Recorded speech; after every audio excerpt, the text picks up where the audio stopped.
ক্ষমতার প্রভাব খাটিয়ে ঝিনাইদহ সদর উপজেলার সাগান্না বাওরের প্রায় ১০০ বিঘা সরকারি জমি দখল করে নিচ্ছে একটি মহল। এমনকি বাওরের পাশে অর্ধশত কৃষকের শত বিঘা জমিও দখলের পায়তারা চালানো হচ্ছে। এতে একদিকে যেমন রাজস্ব হারাচ্ছে সরকার, অন্যদিকে সুবিধা থেকে বঞ্চিত হচ্ছে বাওরপাড়ের জেলে সম্প্রদায় সহ বাসিন্দারা। পরিবর্তনের বাংলাদেশে এমন দখলদারিত্ব বন্ধের দাবি ভুক্তভোগী বাওরের বাসিন্দাদের। ঝিনাইদহ থেকে ফয়সাল আহমেদের প্রতিবেদন।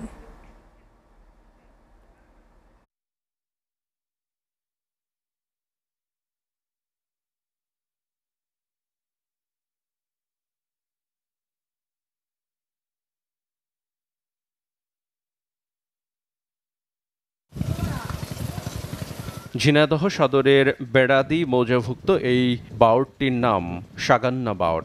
একসময় এই জমি নড়াইল জমিদার এস্টেটের মালিকানাধীন ছিল। পরে জমিদারি বিলুপ্ত হলে ১৬৭ নম্বর দাগভুক্ত এই সম্পত্তি সরকারের অনুকূলে চলে যায়। একই দাগের ২৯.৪৫ একর জমি সদরের বেড়াদি গ্রামের কয়েকজন কৃষকের নামে রেকর্ড হয়। সেই থেকে SA ও RS রেকর্ড মূলে জমিতে চাষাবাদ করে জীবিকা নির্বাহ করছে স্থানীয় কৃষকরা। ৫ আগস্টের পর স্থানীয় কিছু প্রভাবশালী মহল বাওর দখল করে মাছ চাষ করছে। নামমাত্র কিছু খাজনা দিয়ে পুরো বাওর দখলে নিয়েছে। এমনকি বাওর পাড়ের ২৯.৪৫ একর জমিও দখলের চেষ্টা করছে।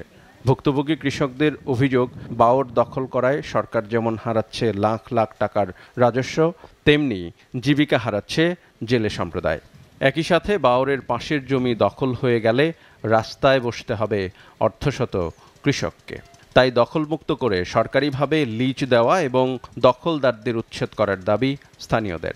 ৫ তারিখের পরে এক ধরনের সন্ত্রাসী দল বিভিন্ন দলের ছত্রছায়ায় এসে তারা এই বাওড়ে ভোগ দখল করে আসছে জোরপূর্বক। সরকার এখন বাওড়টা উন্মুক্ত করে দিয়েছে, কিন্তু লালটু নামের এই লেগে এক সন্ত্রাস, সে কিছু সমিতির লোক দেখিয়ে সে এখন ফিসে খেয়ে যাচ্ছে তার মতন কায়দায়। বাওড় আপাতত কোনো ইজারা দেওয়া নেই, সবার জন্য উন্মুক্ত করা রয়েছে। তো সেজন্য আমরা সেই আশ্বাস পেয়ে আমরা তখন চলে আসি। জেলা প্রশাসন বলছে সরকারি সম্পত্তি সংরক্ষণ করার জন্য যা যা করণীয় তাই করা হবে। ব্যবহারের সুযোগ পেয়ে সে যদি মনে করেন যে এটার দখল পেয়ে গিয়েছে বা সেটা ভবিষ্যতে নিতে চায়, এটা আসলে আমাদের অনেক সময় অনেক মানুষ এই ধরনের প্রবণতায় আসে আমাদের নলেজে আসার সাথে সাথে আমরা সেগুলো প্রোটেক্ট করি। সরকারি সম্পত্তি সংরক্ষণ করা আমাদের সকলের দায়িত্ব।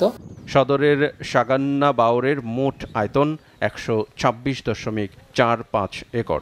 বাওরটি একসময় ইফাদ প্রকল্পের মাধ্যমে স্থানীয় জেলে সম্প্রদায়কে দেয়া হয়। ইফাদের মেয়াদ শেষ হওয়ায় বাওরটি উন্মুক্ত করা হয়। ACTV news desk.